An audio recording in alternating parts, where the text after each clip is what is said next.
KPM.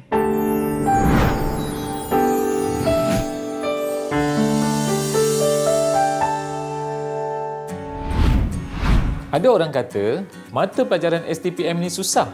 Betul ke? Baik para pelajar, hari ini cikgu nak kongsikan macam mana kita nak skor mata pelajaran STPM. Hai semua, Assalamualaikum warahmatullahi wabarakatuh dan apa khabar semua pelajar?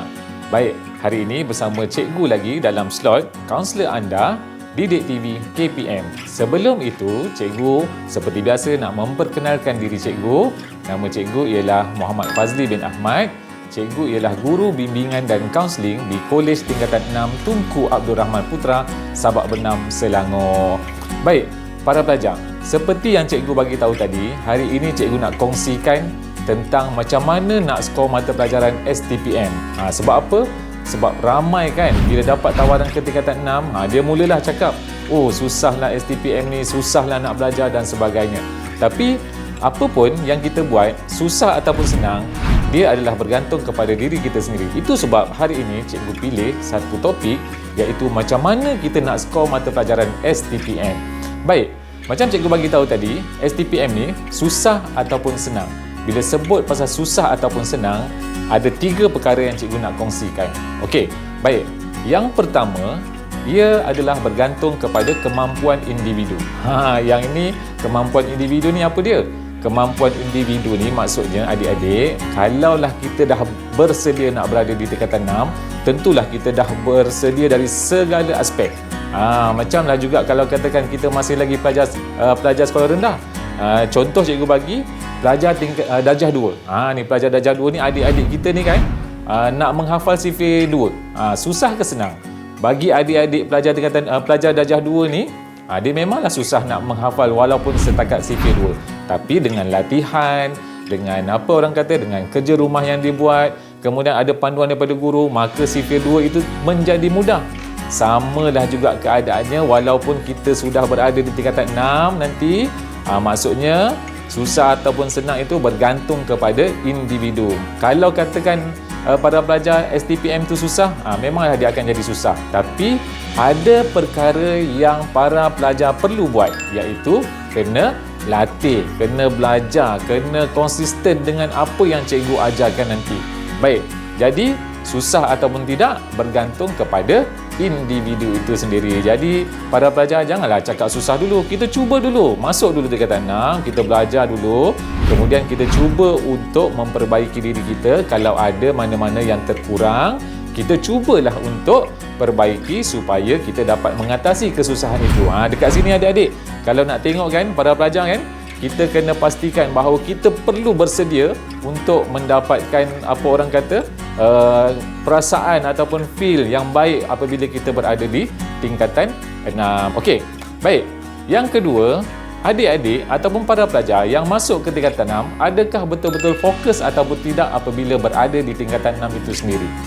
Yang ini nak kata fokus ataupun tidak, kena tanya pada diri sendiri. Sebelum kita kata susah ataupun tidak susah ni, adik-adik kena tengoklah, para pelajar kena tengok apabila kita masuk ke dalam kelas, apabila kita belajar di dalam tingkatan 6 tu sendiri, adakah kita betul-betul fokus dengan pengajaran oleh cikgu. Yang ni kena pastikan kita betul-betul fokus adik-adik, para pelajar. Sebab kalau kita buat kerja tak fokus, macam mana? Memanglah akan jadi pelbagai masalah di kemudian hari nanti. Sebab kita tidak fokus dan kita tidak betul-betul memberikan tumpuan kepada pelajaran. Sebab STPM ni ialah mata pelajaran yang orang kata selepas tamat saja tingkatan 5, kemudian kita sambung ke peringkat STPM, dan di peringkat STPM ni sudah tentulah kaedah belajarnya, subjeknya, peraturannya, perkara-perkara yang kita belajar adalah perkara-perkara yang baru, perkara-perkara yang masih lagi ada kesinambungan daripada tingkatan 5, tapi perlu ada perkara-perkara yang ditambah, yang perkara-perkara yang lebih mendalam. Ini biasalah apabila kita masuk saja ke tingkatan menengah yang lebih tinggi, maka belajar pun semakin susah. Jadi kena fokus, kena ambil tahu, kena ambil peranan apabila kita berada di dalam kelas. Okey, dah 2 yang cikgu bagi tahu pada pelajar. Yang pertama tadi cikgu ulang semula, iaitu bergantung kepada pemikiran individu. Kemudian yang kedua, kita kena fokus di dalam kelas. Baik, yang ketiga, susah ataupun tak ni sebenarnya adik-adik ataupun para pelajar, kita belajar kena ada strategi. Yang ni cikgu akan ceritakan secara lanjut tentang strategi belajar di tingkatan 6 ataupun cara macam mana kita nak skor mata pelajaran STPM. Kerana STPM ni adik-adik, para pelajar, walaupun dia hanya 4 mata pelajaran sahaja, okey, walaupun 4 mata pelajaran sahaja, tetapi dia perlu ada cara belajar yang betul kerana dia dahlah STPM ni dahlah sekejap kan. Hanya 3 semester saja, kemudian kita nak lalui pelbagai peperiksaan, ada ujian dan sebagainya, masa pula pendek. Jadi adik-adik kena ada strategi, para pelajar kena ada strategi. Kita kalau main bola pun nak menang kena ada strategi, betul tak? Kan? Maknanya kita nak score gol tu kena ada strategi. Samalah juga dengan belajar, perlu ada strategi. Malah belajar ini para pelajar, dia ialah satu proses. Bila sebut saja pasal proses, maksudnya dia ada pelbagai ataupun ada macam-macam perkara yang perlu kita buat untuk kita sampai ke puncaknya. Jadi susah ataupun tidak, para pelajar kena nilai sendiri adakah susah dan senang ni sebenarnya memang kena hadapi sebab kita dah pilih untuk masuk ke tingkatan 6 dan belajar di peringkat STPM. Didik TV KPM. Didik TV KPM.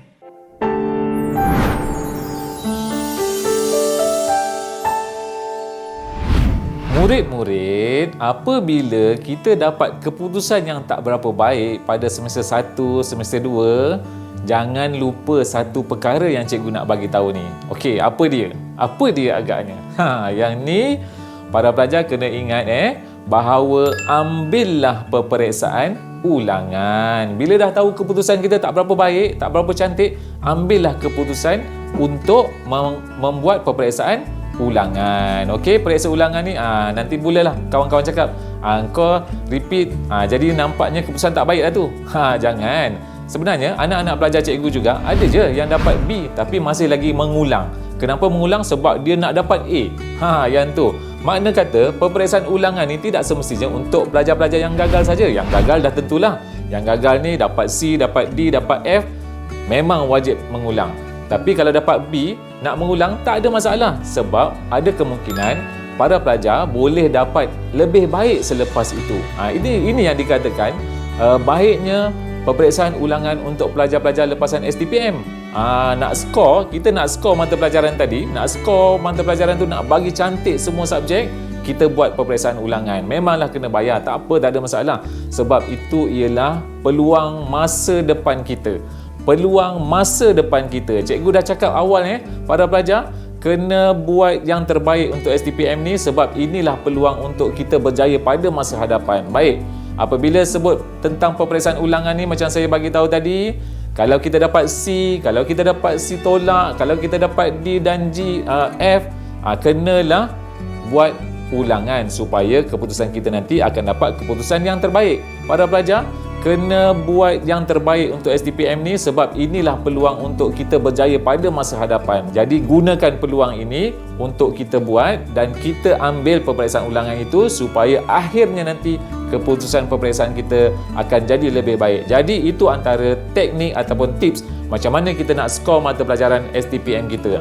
Kan? Untuk peperiksaan ulangan ni para pelajar, saya suka ingatkan bahawa pada semester 1 kalau kita tak dapat keputusan yang baik, kita masih lagi boleh ambil peperiksaan ulangan. Itu untuk semester 1. Kalau semester 2 dapat juga keputusan yang tak berapa baik, boleh juga ambil peperiksaan ulangan. Tapi untuk semester 3 para pelajar, tolong dan tolong. Tu berapa kali tolong tu? Tolong buat yang terbaik kerana semester 3 kita tak boleh ambil peperiksaan ulangan. Cuma kita boleh buat semakkan semula untuk mata pelajaran itu. Jadi semester 1 kalau kita dapat tak berapa baik, kita boleh mengulang. Semester 2 dapat tak berapa baik, boleh juga mengulang. Sem 3 kita perlu buat yang terbaik walau apa pun halangan sebab kita hanya boleh membuat semakkan sahaja. Jadi adik-adik para pelajar kena buat peperiksaan ulangan sekiranya para pelajar tidak puas hati dengan apa keputusan yang para pelajar dapat pada semester 1 dan semester 2.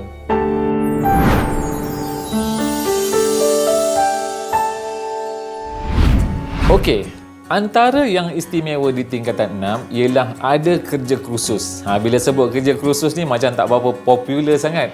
Orang suka sebut apa adik-adik ataupun para pelajar? Orang suka sebut assignment. Ni kalau katakan nak best sikit sebut assignment. Sebenarnya sama je kerja kursus juga. Baik.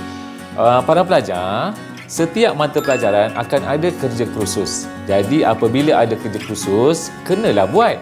Kerja kursus ni seperti yang cikgu dah bagi tahu dulu, para pelajar ataupun di sekolah dia dah diberitahu bahawa kerja kursus ni adalah satu bahagian yang boleh membantu para pelajar untuk dapat markah. Dapat markah. Memanglah kita belajar ni kita nak dapat markah yang lebih kan. Jadi walaupun dia hanya membawa kepada 20 hingga 40% markah, besar tu. Jadi para pelajar kena usaha sehabis baik untuk assignment ni. Jadi macam mana nak usaha sehabis baik untuk assignment ni? Okey, cikgu akan gariskan beberapa perkara mengenai assignment ataupun kerja khusus. Baik, yang pertama, para pelajar kena ikut deadline yang guru berikan. Deadline ni apa para pelajar? Baik, apabila nak buat kerja khusus kan, cikgu sebagai guru bimbingan dan kaunseling, kadang-kadang ada pelajar yang masuk ke dalam bilik bimbingan dan kaunseling, tanya, minta pendapat macam mana nak buat assignment yang baik, macam mana nak buat kerja khusus yang baik. Betul, boleh tanya, tak ada masalah. Tapi yang boleh membantu seboleh-bolehnya adalah guru mata pelajaran itu sendiri. Cikgu ni cuma boleh bagi panduan saja. Aturkan masa, susun masa yang betul, susun masa dengan baik supaya assignment ataupun kerja khusus dapat diselesaikan. Kalau boleh, elakkan dulu perkara-perkara yang lain yang tidak penting supaya kita dapat siapkan kerja khusus. Jadi kan, apabila membuat kerja khusus ni yang bila cikgu pastikan ataupun cikgu nampak dekat sekolah, para pelajar dia tak boleh nak bahagikan masa. Nak bahagikan masa ni maksudnya macam mana? Ada perkara-perkara lain yang tidak berapa penting didahulukan. Assignment ni tolak tepi dulu sebab masa panjang lagi. Jangan buat macam gitu. Sebab apa nanti apabila sampai masanya cikgu minta, Ali, cikgu nak pendahuluan kamu. Mana? Bagi kat saya? Dah kita tak dapat nak bagi. Jadi para pelajar kena tengok ataupun kena ikut deadline yang diberikan oleh guru. Kalau guru kata nakkan tajuk pada minggu ini, kita pun bagilah tajuk kepada guru. Tajuk assignment kita lah ataupun tajuk kerja khusus kita tu.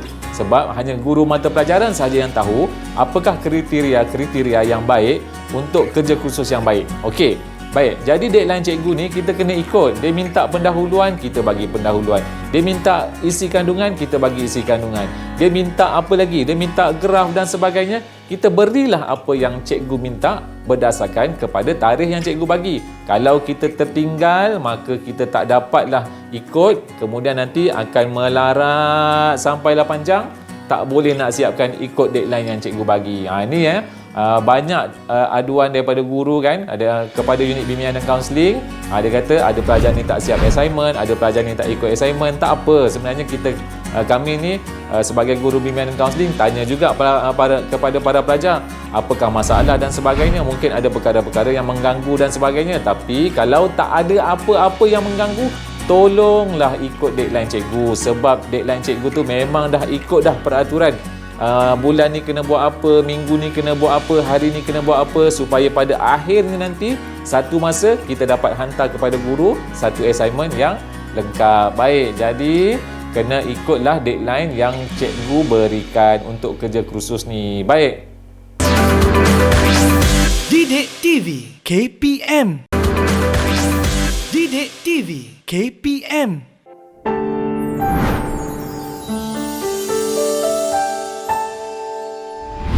Kalau ikutkan para pelajar kalau ikutkan untuk mendapat markah yang tinggi dalam kerja kursus, ni markah tinggi memang kita semua nak kan, semua suka dapat markah yang tinggi. Kita kena banyak bincang dengan cikgu untuk assignment kita itu. Baik, cikgu ada berbincang dengan cikgu guru kelas, guru kelas ataupun guru mata pelajaran. Saya tanya dengan cikgu, macam mana nak dapat assignment yang baik? Macam mana nak dapat markah assignment yang baik? Macam mana nak dapat assignment yang memang betul-betul melengkapi apa yang cikgu nak? Baik, dia kata, Cikgu Fazli, sebenarnya para pelajar perlu banyak bincang dengan guru mata pelajaran. Yang tu. Sebab para pelajar ni kadang-kadang dia nak dapat A. Tahu dia nak dapat A, memang nak dapat A, tapi A ini Kalau kita tengok markah A tu berapa? Daripada 80 sampailah ke 100 kan? Jadi daripada situ sebenarnya ada pelajar yang hanya nak dapat A saja 80. Dapat A 80 cukuplah. Jangan adik-adik sebab markah kalau boleh kita dapatkanlah juga A yang berkualiti. Nak dapat A tu biarlah dapat A 98. Dapat A 99. Dapat A 100 boleh ke tak sebab perfect sangat tu kalau dapat 100 kan, tapi terpulang kepada cikgu yang memberi markah nanti. Tapi saya nak ingatkan kepada para pelajar supaya dapatkanlah A itu A yang betul-betul berkualiti. A ada banyak 80 sampai 100 macam saya bagi tahu tadi, tapi para pelajar kena dapatkan A yang berkualiti, A yang 90, A yang 95, A yang 98, bukan setakat A 80. Apatah lagi kalau adik-adik ataupun para pelajar cuma dapat B. Nak dapat B kan? Jangan, sebab kerja kursus ni kenapa dia menjadi salah satu tips untuk skor mata pelajaran? Kenapa agaknya? Okey, sebab markah diberi oleh guru. Jadi kita kena pandailah berbincang dengan guru untuk kita dapat markah yang mana lebih tinggi dan lebih baik. Itulah sebab cikgu masukkan ke dalam tips skor STPM ni.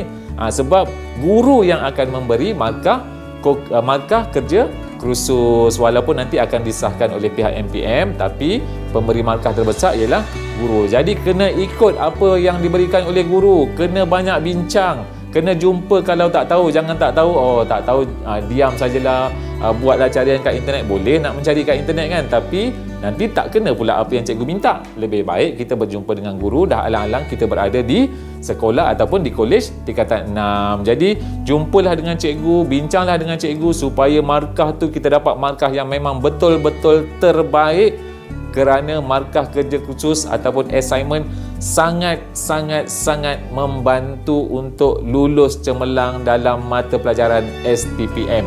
Ini ialah bonus yang tak ada di mana-mana. Bila kita berada di sekolah, buat assignment dapat markah, masuk dalam markah STPM tu. Wow, ini memang terbaik untuk tingkatan 6 Jadi kenalah kenalah betul-betul buat yang terbaik. Okey, baik. Kemudian yang ketiga, walaupun cikgu dah sebut ikut deadline, selalu bincang dengan guru, kita jangan bertangguh. Yang ni bertangguh ni memang satu yang orang kata paling popular dalam kalangan pelajar tingkatan 6. Kenapa?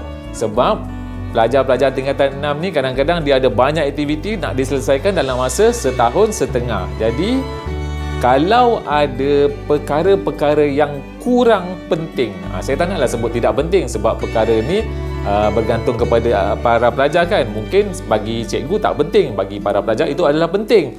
Kenalah kita buat penilaian yang sebaik-baiknya supaya kita tidak bertangguh. Yang ni kan, kalau katakan perkara itu tidak berapa penting, adik-adik ataupun para pelajar letak tepi dulu. Kita siapkan assignment dulu.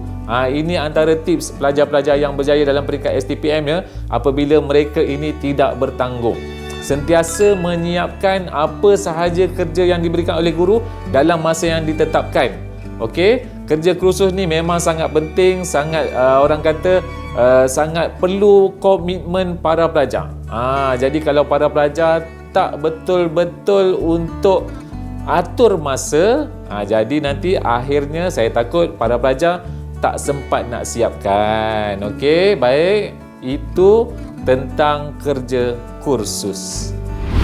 Sebagai kesimpulan, untuk skor mata pelajaran STPM, adik-adik ataupun para pelajar perlu merancang dengan teliti untuk dapatkan keputusan yang berkualiti. Okey, jadi cikgu dah bagi pelbagai perkara tadi bagaimana kita nak skor mata pelajaran STPM.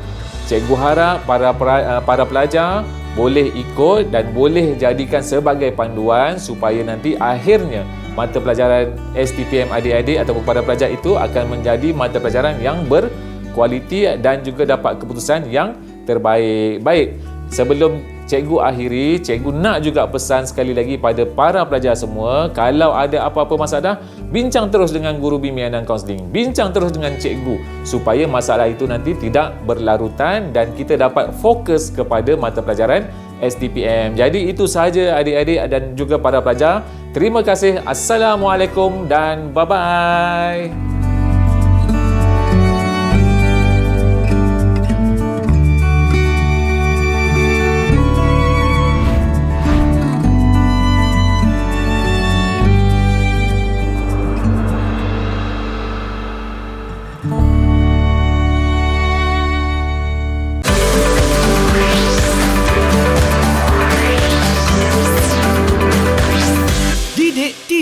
KPM